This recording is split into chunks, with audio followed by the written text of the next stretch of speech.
a wooden cork.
It's over 100 years old. 2 cycles.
Hard to hear yourself think over that noise.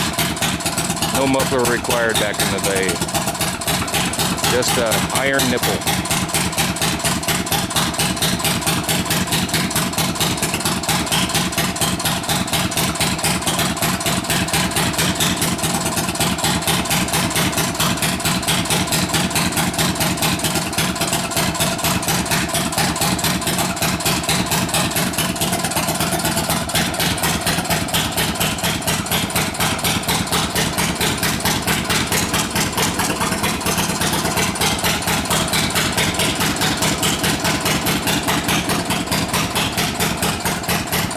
Solar power.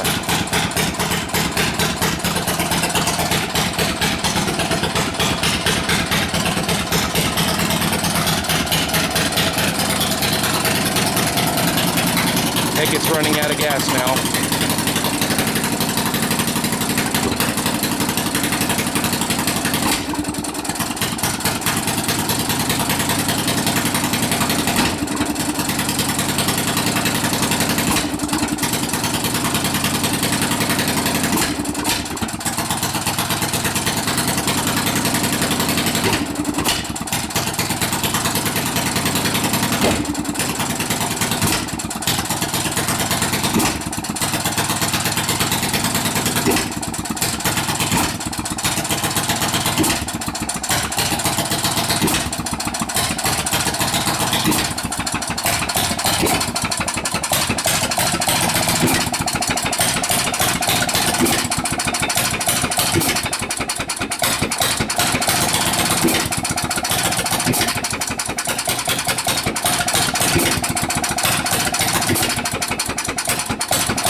It takes it a while to really run out of gas.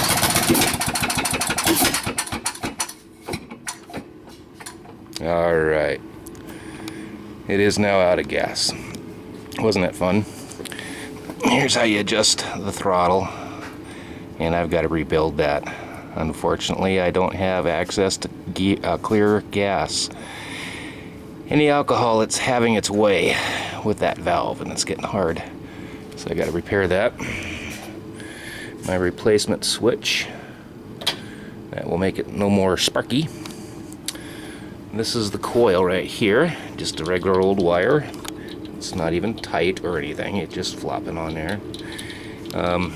Anyway, this is old Model T, Model A coil. And the secondary half is shorted out, so you get more out of this secondary. And the power is really simple. You got a negative lead right here that goes over to my little back or batteries. These are just a pair of 6-volt lantern batteries. Shorted out this terminal over here, so from 6 volts we now have 12 volts. So they're in series. So again, the negative comes directly from the battery. The positive kind of makes a long loop-de-loo, but it goes all the way through this wire. It's kind of munged up here. One of them comes over here. This is short to ground. That is a little contact with a spring. You can see the spring right back there. I hope you got enough light. I don't know how to backlight this. Anyway, this rocker will then hit the flat spot, flat portion on the cam here, and shorts this to here. That's an insulated bolt, so it won't do anything until the contact touches it. So that runs the positive through here. Then that positive wire takes a trip over to the switch and then back over to here. So the switch just interrupts the 6 volts. Of course, that's a very old spark plug. I've only got one more like that. I don't know if I can get new ones or not. This, as you can see, is the cylinder wall. It's water cooled, not air cooled. Here in Northern California, I found a bunch of them that are air cooled, and that must have made life a lot easier because you didn't have to cart buckets and buckets of water into the forest with you. This suffered a freeze when the plug was still in, so the water froze and snapped the case. My grandfather was a good welder, and he managed to weld this cast iron piece back together. You can read R.M. Wade, Manufacturers and Company in Portland. You can't read the port here, it's welded over, but I've actually got original paperwork on this. Portland. Again, the motor is over 100 years old, and it's had a lot of modifications over the years. I think very little is not original. You can see there's multitudes of leaks, so my grandfather would simply, when he came home, clean out the tank, braze it, and on both ends it's brazed. They had pipe fittings here.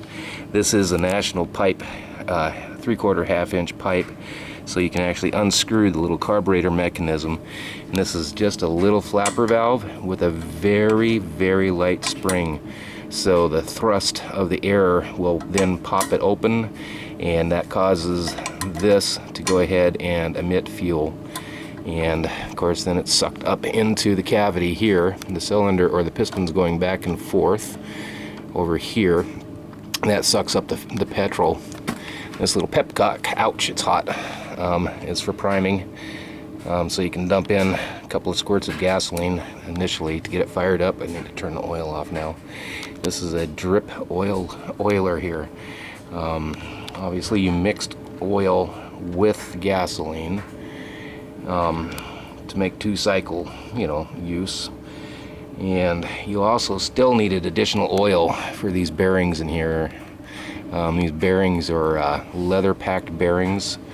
The crankshaft is connected to the push rod also with a leather bearing, and there's a leather bearing on the wrist pin on the piston. So you could service these over and over and over and over again. When they got too sloppy, you would just get another piece of leather set, cut it, install it with some grease, and then oil it. The sprocket's been modified. I'm assuming this has probably been replaced a few times. I've also taken it off dozens of times. I've had this motor powering a multitude of equipment from water pumps to alternators and even old generators. Pretty much everything is in good shape here. This is all original equipment. The sprocket is a little out of true. Unfortunately, it's very out of true with the power plant. And let me see if I can show you that. It's hard, the sun is not helping me. Anyway, you can see they're not on the same plane. So, I was like 10 or 11 when I rebuilt this, and I didn't have a lot of good skills with this kind of wood cutting. But I did the best I could, because the old frame was completely rotted out. You can see here, you can put a stake through the ground, through that eyelet there, and keep it from moving that way. It bucks obviously a lot when you move. Well, I don't want to jam the chain any more than it is. It threw the chain pretty quick. But anyway, I want to redo this and true it up, which will take a lot of fudging, but should be able to accomplish that. Anyway, also you got greasers here. That's what this is. You take this cup over or off, pack it full of grease, and then throughout the day you would give it another turn and keep all of your bearings, your working bearings, greased. The rod here, the guide rods, same thing. You'd grease those up or oil them, either way. These 2 bolts here are for mounting the saw blade. And that goes through these pieces of wood guide here. That keeps the blade going fairly true, very fast too. You don't want to run this thing with the blade on too long. It does not have a clutch. So once you fired it up, man, you had to be ready to start cutting wood, because otherwise the wave action in the end of the blade will start whipping the blade back and forth and could cause some real havoc. This is a wooden cork. I've never known it to not have this wooden cork. I'm 50, so it's been there for at least that long. It originally had some kind of a metal cork or cap, but that's been lost forever. The switch is replaced. Old one was broken.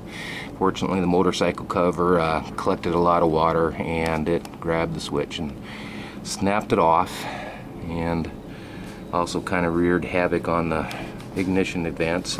This compartment here is where you would put a dry cell 12-volt battery, and you would be good to go for weeks and weeks with one battery all day long cutting. Over here was a compartment, and that compartment used to hold a second coil and other miscellaneous things. But you know, you're up in the middle of nowhere in Montana, and you can imagine what would happen if your coil failed. You're SOL, and it's a long way home to get a new one. I kind of showed you how this works here. This is the ignition timing. You can see it's just a little bracket here In fact, I'm going to show you straight down. It's got a little dog there, see, right here? And that'll just slip through any of these holes. And these holes will cause various speeds to happen.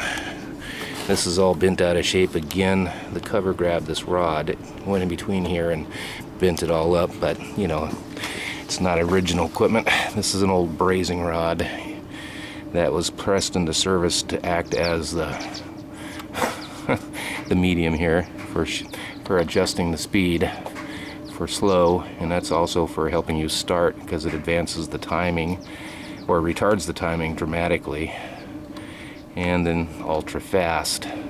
So I need to kind of modify this a little bit. I'm really ginger with it though. It's like I said, it's over 100 years old. I'm not going to bring it up to top speed, but I can put it right about where it was, and you can saw all day with it at that speed. It's a fascinating contraption to watch.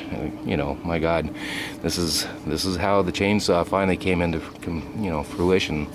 This predates the chainsaw by a long time, and it's portable, supposedly one man, but I think one man and one horse to really move the thing around. I'm going to put a caster on it today in the front here and use my hand truck to kind of move it today. Take it off the porch and put it in the shop. Get it out of the weather that's coming this week. Alright, hope you enjoyed the demonstration.